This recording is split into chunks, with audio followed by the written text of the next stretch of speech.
The Great Hunt by Robert Jordan, book 2 of The Wheel of Time. And today's a little bit of a different video today because if you're watching this one, I think you've either read The Great Hunt, you've read Wheel of Time, you just want to see what I think about it, or you don't care about spoilers. So this entire video is going to be big spoilers. If you haven't read Wheel of Time, I'm loving it so far. The very short one-sentence review is this was even better than the first one. If you read the first one and you were like, oh, I don't know, check this one out. This book was fantastic. Going forward, spoilers everywhere. In the comments, please don't leave spoilers for anything past this book, because I am going to continue reading. Let's get to it. So I'm not going to go through my normal review process in this one. I think I'm just going to dive in and kind of just talk about reading the book. I've just finished it. Spoiler alert, I loved it. I thought it was even better than the first one. The first one didn't feel terribly drawn out. There were events happening all the time, but I can see that it was a bit slower paced. This book's pacing is a lot faster. Things are happening, the group is splitting up a lot, and we have events going on all the time. And for the most part, I think all of those events are really, really well done. One of my favorite bits even is just right at the start where we see from Moiraine's point of view.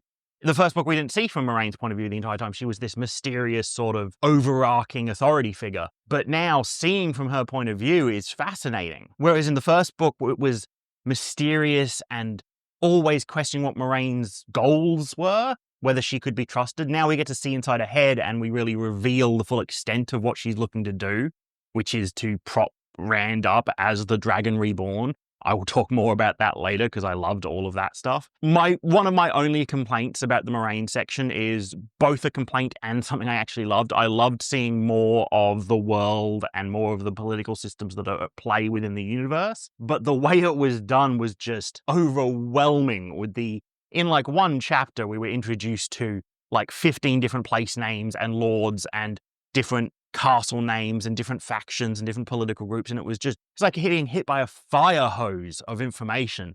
And obviously I didn't take all that in, but I know that it's not all important to know right now. It's just interesting to have in place. I loved seeing more of the Aes Sedai. I loved seeing the Amarillion. I'm going to be referring to the glossary in the back of the book a lot because, oh boy, some of these things were really hard to pronounce. So apparently it's actually ℚ𝕚𝕚𝕚. I loved meeting the Amyrlin Seat. I loved all the Aes Sedai descending on Faldara and the reaction of the people there. I loved seeing a sort of a different reaction to the Aes Sedai than we were used to in the first book. I love seeing the different factions with the red Aes Sedai, the browns, the greens. I love all of that. Another part of the book that I thought when it started was going to drag and I wasn't going to enjoy was Egwene and Nynaeve and Elaine and Min at the White Tower training and the trip to the White Tower training to become Aes Sedai. When that first started, I thought it was going to be a bit slow. It was taking me away from the other kind of more action-orientated story that I was enjoying.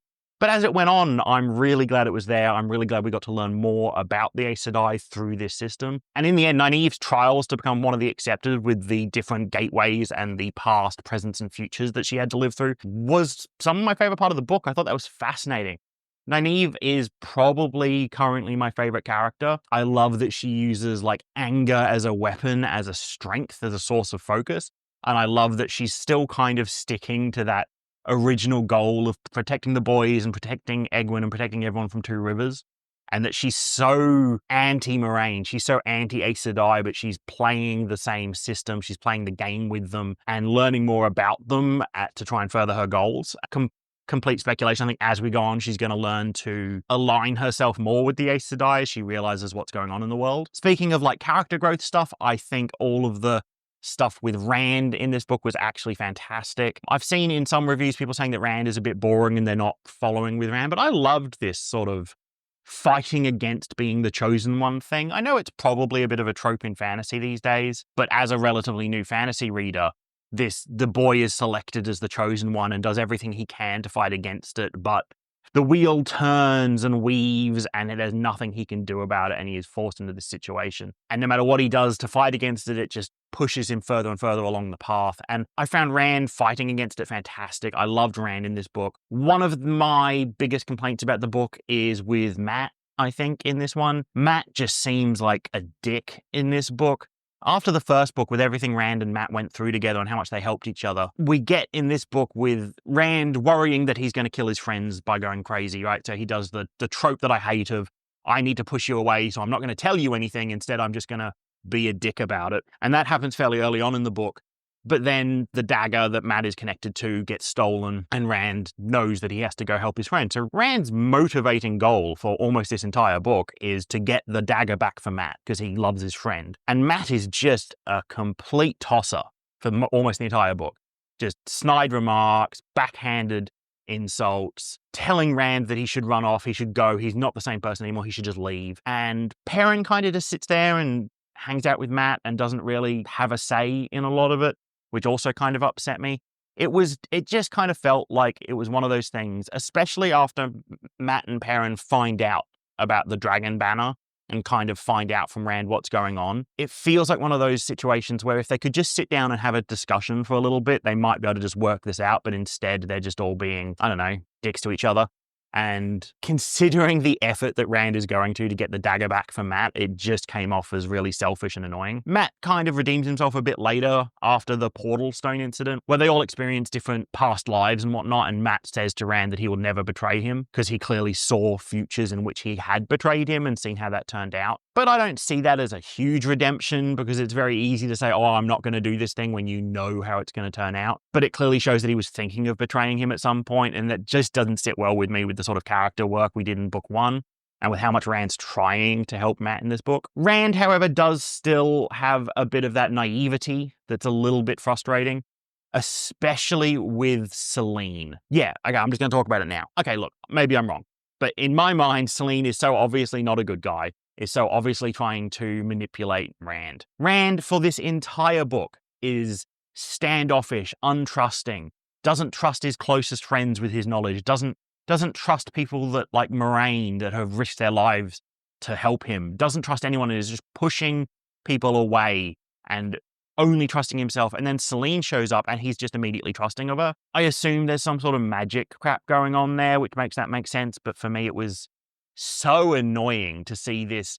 Obviously, like, the character that tries to manipulate Rand the most in this book is Selene, and is the only one he seems to trust. Perhaps if there was a bit more showing that it was some sort of magic allure or something, it would be a bit more interesting, but it just kind of seems like an attractive woman showed up, showed him a modicum of interest, and he is just an idiot for the rest of the book. And that's probably my least favorite part of the book. A couple other bits of the book that I know we'll probably get some more later, but for the fact that this is such a long book, felt a little bit unnecessary.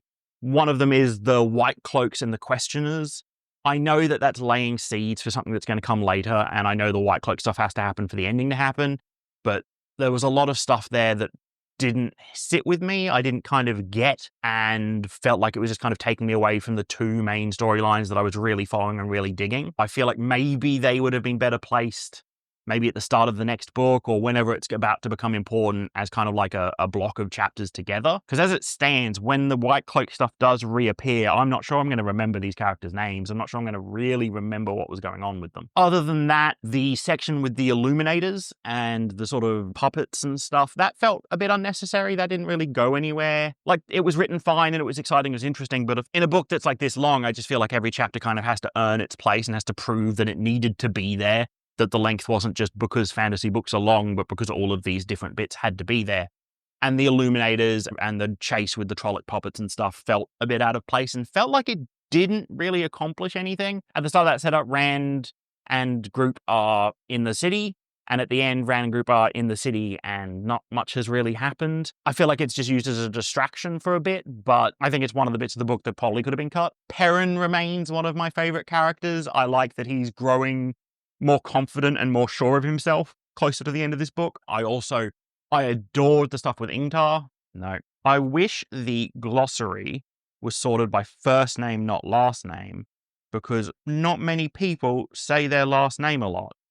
Ingtar. I loved the stuff with Ingtar and the reveal at the end that he was behind the arrow incident at the start where Arrow was shot at Rand. I love the implication that he was perhaps not a dark friend, but at least working to those purposes against his better judgment. And then his growth as things go on, as he desperately chases the horn, as he desperately tries to redeem himself and becomes more and more fanatic and more crazed about this quest, I thought was fantastic. He was one of my favorite characters in the book. I've said that a few times, but I love a lot of these characters. I loved the 𝕤𝕚𝕚𝕚. I loved being introduced to the 𝕤𝕚𝕚𝕚. I loved the idea of them, and I really hope that they're not gone after the ending of this book. I really hope that they're a force to stay. Everything with the 𝕬𝕚𝕚 I thought was fantastic, and the scenes with Egwene after she's captured and is chained with the collar were really, really hard to read. They really tugged at my heartstrings and really just made me hope that that section would be over. They were written so well and so viscerally that the dismal depression sort of rolling off the page in those scenes was so hard to get through. And then with Nynaeve chaining the other lady at one point and using her sort of anger and her ferocity to see the power of this artifact, of these chains, was also really hard to read, and seeing Nynaeve almost holding back and seeing the terror in this other lady who deserved it, absolutely, but just the power of these things and the power of the 𝕤𝕚𝕚𝕚 was fascinating. I can't wait to learn more about them and learn more about their society, their goals, and all the people involved. The sword fight with Rand and the leader of the 𝕤𝕚𝕚𝕚 at the end was really, really cool. I love seeing him kind of earn his heron-marked sword in a way, I think, by defeating another swordmaster. I think he's earned the right to carry his sword, which is unfortunately now apparently destroyed, which is heartbreaking because I love that sword. I hope that it can be reforged or that he can earn another heron-marked blade, but I want to talk about the actual full ending now. I think it was fantastic. I think all the boys really came into their own there, with Rand accepting, at least partially, who he is and what he has to do. And Mat blowing the horn, like, you know, the prophecy says the horn must be blown at the last battle, but it doesn't say it can only be blown once. It doesn't say it can't be blown before the last battle. And so he just, you know, we're in danger. I don't know what this is going to do. I'm out of options. And then kicks off the entire ending with the ancient heroes that show up, and then they will only follow into battle with the banner, and so Rand has to reveal the banner. Perrin holds the banner as his bannerman, and then they charge into battle. And then with the whole fight against 𝕚𝕚𝕚 in the sky above the city is lovely. I love that. Rand is now kind of in a position where he can't run from this, right? Like, people have seen his face. People have seen him fight the Dark One, grown into giants in the sky. Like, he can't argue the fact that he is, at least now, the Dragon Reborn. I'm sure he will. Rand seems like the sort that's still going to try and run from this, still going to try and push against his destiny, but it's going to be a lot harder now. I think that's kind of all I need to say here. Eye of the World I thought was fantastic. I can't remember what rating I gave it, but this book is just so much better. I can't believe how much better than Eye of the World this is, considering I loved Eye of the World. Eye of the World made me interested in finishing the series.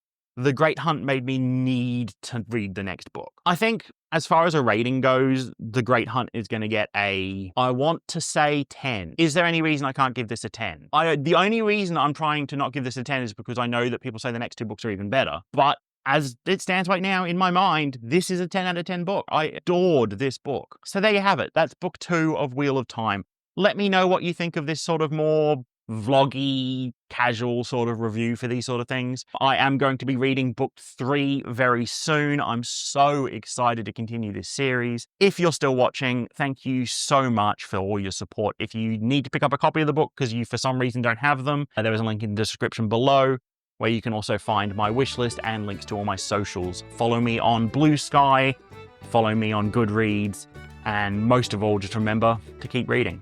Thank you so much.